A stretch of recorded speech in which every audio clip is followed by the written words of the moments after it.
Hey everybody, happy Sunday. And I'm going to start it off like this. I'm nervous. I'm nervous because I have never come on a Facebook Live to talk about what I'm about to talk about.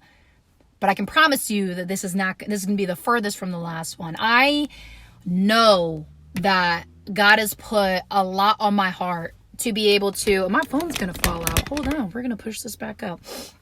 I know that God has been putting on my heart for me to share a lot. And for you guys that know me a little bit more, faith is a really big part of what I'm about. And I am just nervous. I'm excited. And I know that somebody's going to be blessed by this message. And I'm going to preface it by this. I reached out to my church and I said, hey, I know we can't meet people in person. We're on quarantine. What can I do to help? What can I do to give back? I have a lot to give. And she goes, I know this may sound crazy, but can you record a sermon of whatever God's putting on your heart to send to us, and then we can send it out to our different organizations? And I froze. I was like, what? Me? I was like, I actually went back to the email, clicked unread, stepped away from it for a few hours, and I said, what is God trying to show me here? What is he trying to show me? And I then stepped back in. I said, I'm going to do it. And then ever since, I got myself a little journal and I've been putting some messages together. And you guys, my hands are shaking because I have never done this before. But so many of you are letting all the comments, all the news, all the powers that be instill all this fear in you, when honestly, I've never felt more peace in my life, because I know that everything is going to be okay. It's all part of a bigger plan. It's all part of a bigger plan. And so I really need you guys to come in here, sit with me, really take heed and marinate what I'm saying. If somebody needs to listen to this message, because I'm about to preach for a little bit, tag somebody who needs to hear this, you guys, because I'm going to be coming at you with such real truth in the real word, because that is the word that I've gotten. And if you know better, do better. If you have tools that can help people, give, you guys. Give. Because what I really want to talk about is, heard by God. A lot of us are sitting, and whether you believe in God or don't, we're praying. We're praying to either God, we're praying to something, the universe, whatever it is that you believe in. We are praying because we do not know what's going to happen next. But let me reassure you that in God's word, Jesus says, I'm giving you enough strength to be able to handle what's going on today. Don't worry about tomorrow.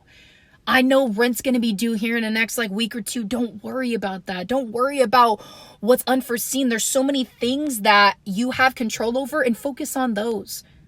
Cut out the extras. I really do believe that all of the extras that we have in our life right now, God's showing us, you don't need that. You don't need that. Essentials. Take out the rest. Because we're such a lifestyle and bougie mentality society that we're focusing on all the wrong things. When right now I don't know about you, but I'm in a car right now because my roommates that I'm staying with, they're busy doing this, that, and the other thing. And I needed some quiet space. Because we're on quarantine here in California. We are on quarantine and we're not supposed to leave. Unless it's the grocery store or whatever. And I have to get outside to work out. But here it is, you guys. Whatever it is that you're praying, God hears you. He hears what you're saying. He's always listening. And so many of us think that, he's not listening because things didn't change the way you wanted to. Things didn't happen the way you wanted to. And the timeliness that you wanted to, selfishly, when God has something so much bigger in store for you. And I want to start it off with this scripture, Psalm 66, 19 through 20. But he most surely did listen. God's always listening. He came on the double when he heard my prayer, when he heard your prayer. Blessed be God. He didn't turn a deaf ear. He stayed with me, loyal in his love. And I want to touch on the word loyalty there. How many of us would say loyalty is important? People you go into business with, obviously relationships, male, female, husband, wife. Loyalty is something that we long after. And loyalty is something that, are we really practicing that? Because right now we're loyal to watching the news. We're loyal to all these updates. But are we loyal to getting into the trenches of the word and letting God speak through his word, which is life right here? Or are we going to stay stuck in fear? Staying stuck in fear is not going to do you any good whatsoever, you guys. Not at all. And so I really wanted to empower you with that because he's always listening. Well, we always get stuck in our own ways. Right now, you might catch yourself comparing to other people, being like, oh my gosh, like I wish I had this or I had that before all this happened. For example, my car's not even working right now. My car's not even working right now. It's a little bit older of a car. I'm not ashamed to say it's not even working right now. So I'm using my boyfriend's car and a couple other things, and I wish that was working right now, but really, we're supposed to be quarantined at home anyways. You're always wanting more. You're always like, I wish this could happen. I wish this could happen. But everything's happening for a reason. And right now I see everybody online as far as wanting more is, everybody's online. We're trying to capitalize. We're trying to spread that value to show people that you don't have to stay stuck. You have the choice to sit and watch Netflix, to do a puzzle, this and that. Not saying those are bad things. Or you can find something to sharpen a skill to make it better. Learn something new. You can find something that's going to fill and inspire you and others. And when I got this word of God being like, hey, you need to get this out there. If you know better, you got to do better. Where much is given, much is required. Where much is given, much is required. So was I nervous coming on here? Yeah. I know not all of you guys believe in God, and some of you guys may turn off to this, but guess what? This message isn't for everybody. It's not for everybody. So I really want to encourage you, those wanting more, wishing, oh gosh, I wish I had this and I wish I had that. Here's the first tip. Stop going to the store. Have enough to stock up on, but don't go crazy. People going crazy, and sure, it's hard not to have a little kind of anxiety when you're in the store and you see the person in front of you with like 2 carts full. I've seen carts full of like everything that you can imagine. I'm like, how in the heck are you going to get through all that? Like, the stores aren't shutting down. You got to have faith. You got to relax. Being prepared, that's one thing. But like going overboard and going crazy, that's another thing. Like, it's nuts. So wanting more out of a, I got to be better than the next person, out of a fear, out of a, do I have enough? Am I enough? You're enough because God calls you enough. Jesus calls you and died for you. Somebody gave their life up for you. That is enough. And this leads me into another scripture that I really want to break down. And for all you guys who are maybe not familiar with the text writing, I read from the Message version. If you have not read the Message version, you guys, it's absolutely amazing because it puts the context as far as the wording into how we talk today. So it's not as old school. All's important. But listen to this. This is 1 John 13 through 15. And I'm going to read it and we're going to dissect it. And it states, my purpose in writing this is simply this, that you who believe in God's Son will know beyond a shadow of a doubt that you have eternal life, the reality, not the illusion. The reality, not the illusion. It's not just some made up, you're going to have an amazing life after your time here on earth. That is actually a reality. That is actually going to happen. If nothing, as far as all the plagues that are happening in Africa, the earthquakes that are happening around the world, the pestilence that's happening here with the coronavirus, this is all stuff to show you that there's something so much bigger than you that you can put your faith and trust in if you choose to look and listen. I've had a lot of people reach out to me and say, I just feel so lost. I don't know what to do. And I send them, a reading plan from the Bible app that I read every single day in my phone. Every time I get up, it's right there. Boom, first thing. I mean, who doesn't have their phone right next to them? I check it first thing rather than social media. And I send it to them and they're like, I don't know if this is for me. I just really need the support from my family and friends. Yes, you do. But your family and friends will never fill a void like Jesus can. For a man that died for you.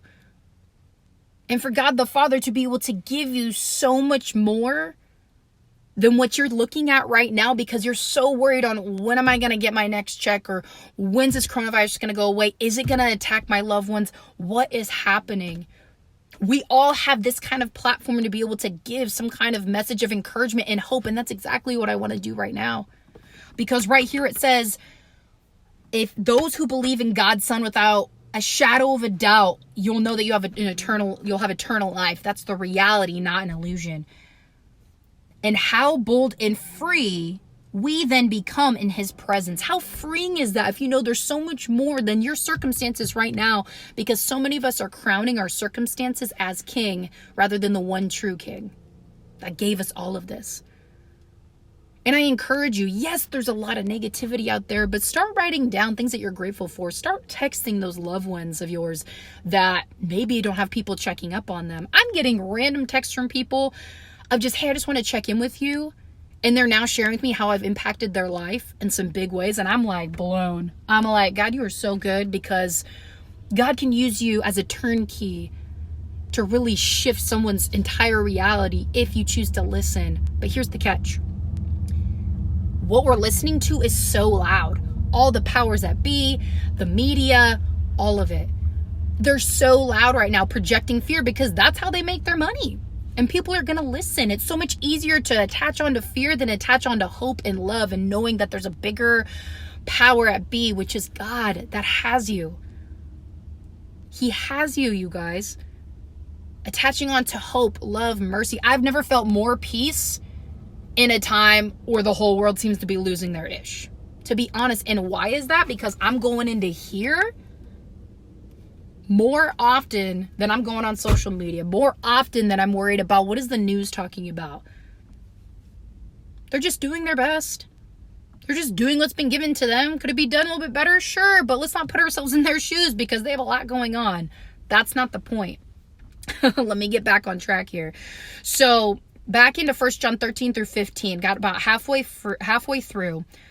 Freely asking according to his will, ensure that he's listening. So we're freely praying that, hey, God, I know that you hear me. I know that you see me. I know that you know my wants and desires and my needs more than anything else. Not your selfish human desires, your needs. And a lot of your needs can be met in here. This is the word of life. This is going to bring you more joy, success, comfort, power than anything else out there. I promise you. And he's always listening. So it goes on to say, and if we're confident that he's listening, we know that what we've asked for is as good as ours. So if we're confident that God is listening, what we know is that everything is as good as ours that we're asking for. But I want to touch on this. I want to touch on, God really listening and you being in that place where you can accept whatever answer he's giving you. And are you the person that you need to be in order to accept whatever he's telling you as to, this is your prayer, here's his answers? Are we mature enough to be like, okay, it's not our time yet, or he has something better for us? Here's a really vulnerable example. And some of you guys may have heard this story already. So about 3 years ago now, I had a gentleman, a boyfriend at the time, ask my parents for permission to marry me. And he did. And he had a whole proposal plan. Come to find out, he was going to propose to me live on television because I used to be on television, which was crazy. Like, props, cool, whatever. Months go by, my parents are kind of asking me some questions and they seem a little uneasy. I'm not really sure as to why, because of course I'm not really knowing like when this person's going to propose. I knew it was going to happen, but who am I to like put the pressure on, right? Long story short, I get a message from a random girl, don't know her, on Instagram. And she said, hey, are you Stan's girlfriend? And I'm like, who's asking? And then she's like, I'm so sorry to tell you this, and starts downloading all of the screenshot messages, what they've been doing behind my back, hooking up, this and that. She's like, I had no idea about you. And for a girl, aka kind of a side chick, she didn't know she was a side chick, because why would a side chick tell the main chick what's going on? You know what I mean? So at the end of the day, I was just blown and hurt. So then I confront him about it. And I said, hey, I have the messages here. And I showed it to him. I was like, what the heck is going on? And mind you, during this time when she's telling me, he's far away. He's like, I have to go hang out with some friends, because he knows what he did. He feels guilty. And he admitted that later.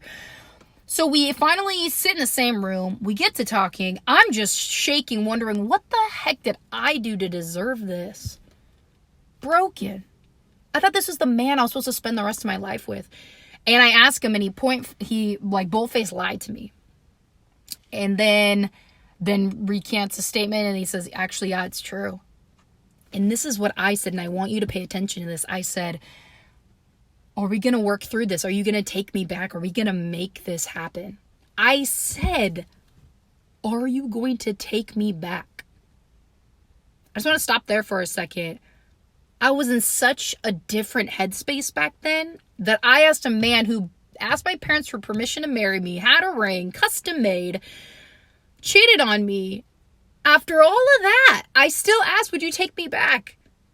Because I obviously didn't have any value, or not much value of myself. He said no. He ended up packing up, moving away. And I get asked this a lot. How did you heal from that? I had no therapy. I didn't really talk to anybody about it, because about a month after that, I packed up out of that city and moved down to Southern California, and the rest is history. But I healed from that very quickly, and here's why. I had to ask myself, who was I being in that relationship in that moment? Was I the person I needed to be? I wasn't at all. I didn't have the strength. I didn't have the mental fortitude. I was so blinded of thinking like, oh, I got to start over. Like, no, we can work through this. It's okay. What God is actually saying is, I'm saving you for somebody so much better, for something so much better, because what I was praying for was a man, and I wanted a husband. I wanted, still do. I want a husband. I want kids. I want like amazing life, a legacy. Who doesn't, right? That's what I was praying for. And I thought God heard me, which he does hear me. But I thought at the end of the day, like, he knows my heart, but he was saving me from that guy who didn't treasure my heart like God did. He didn't treasure my heart like God did. So I was able to be like, I wasn't the person I needed to be, and I was able to forgive myself and move on from that hurt. And honestly, I was more mad that he asked my dad for permission than him cheating on me. Facts. Total facts. Like, I was more mad at that. I was hurt because my dad should not have to say yes more than once. Period. I'm the only girl in the family. Come on. So when I think about as God hearing my prayers, because he heard me, that I thought by now, I'm 30. I thought I'd have at least one kid, way more money in the banks, more like bigger legacy, this and that, I had all these dreams, and God hears me on that still. And it looks way different now than it did 3 years ago. And praise God, God has put a man in my life right now that will be my husband one day, that is a billion times better than the one that asked permission first. So God heard me. He hears me every time I pray about it. I had to go through a few things, and praise God, I learned from that mistake, and I cut that off before that ended in a messy divorce. It took me years to figure out, oh, okay, you gotta be patient. You got to be patient, because we want it on our time, and it's not about our time. It really isn't. And we make it about us because it's our life, right? We make it about us when God just wants that personal connection and relationship with you. So I want to sum it up by this before I end it with a prayer. And yes, we're going to pray together. But I'm going to sum it up with this. Step forward in your faith, knowing God hears your prayers. He hears you. He absolutely hears you.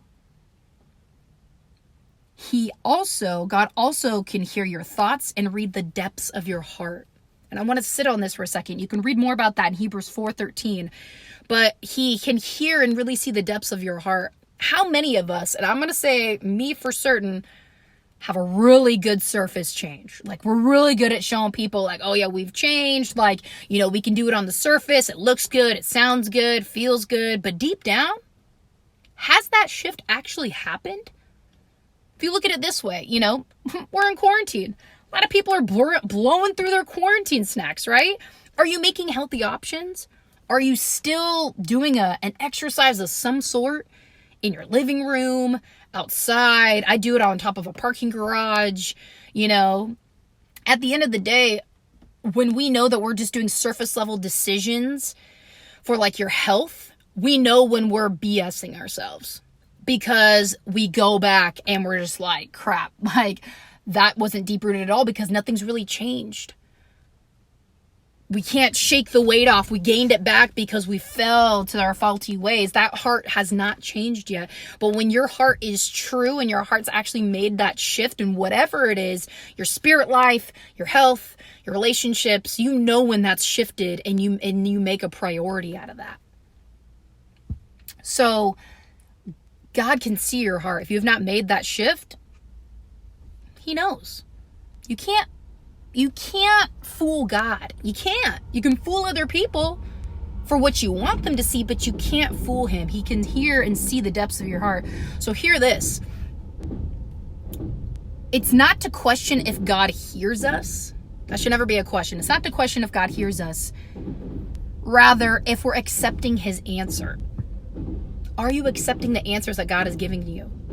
Or do you want to just take the selfish route? And how well has that been working for you? How long have you been ignoring that soft inner voice inside? How long? Because I'll tell you what, yesterday I thought I was going to come on live and do this, and I didn't. Because I got distracted with Netflix. I'm going to be honest. And then coming on in here today, I recorded something before this and said, we're going to do it right now before anything else gets in the way. When I wanted to come out and record today, I had a couple things pop up. A lady needed a jump for her car, so helped her out there. There's a lot of things that Satan was trying to be like, no, we can't have her do this. We can't have her do this. I didn't even know people would jump on and join me for this live. I was so nervous pressing that start button when normally I'm just like, boop, let's do it. But this one is personal. This one is vulnerable. And thank you to everybody that's been here for this whole time. But you got to ask yourself again, it's not a matter of God hears you rather than if we're accepting his answer. Really pray on that. Meditate on that. It's a heart issue. Absolutely right, Randy. So I'm going to end it with this prayer, you guys. I'm going to read it so I don't mess it up. But close your eyes and really just heed these words. God really worked through me to write this out for y'all. And here it is. Lord, I am grateful you never cease to listen to my heart. Forgive me when I long after my ways over your ways. Give me the strength to shift my heart to the desires you have for me. My future is safe in your hands. Thank you, Father. We love you. We praise you. Amen. You guys, I have never done this before. Putting together my own little sermon. I didn't know how this was going to turn out, but what I do know is God put a calling on my heart. And he hears you. He hears me. Just because it's supposed to look a certain way in our own head doesn't mean that's actually how it's going to play out. I know a lot of you are scared and full of fear because you're letting those louder voices really mask the inner voice that is trying to get your attention and to show you everything you know is right here. Again, I read the Message version, which puts it in a little bit more modern day language. I love it. Get the Bible app, you guys. They have great devotions in there where it breaks things down. But I have nothing but love for you. And because I know better, I had to do better. Because I've been gifted with the gift of gab and just being able to speak from my heart, I know that this was supposed to happen. So thank you so much for jumping on. You guys, if you got value out of this, please share this to your page, share it to your story, tag people in it, write down some key revelations, and let people come on to posts like this and really be able to absorb the hope that is here. The hope that is here, because there's so much hope and peace out there and people are so scared to even give that a chance. You want to numb your mind on Netflix rather than jumping into the word. This is where your hope and your peace and everything that you need lies. So I love you guys. I am praying for each and every one of you and expect another one of these this coming week because my heart is full and it's full to give back to you guys. So thanks for jumping on, you guys. Bye.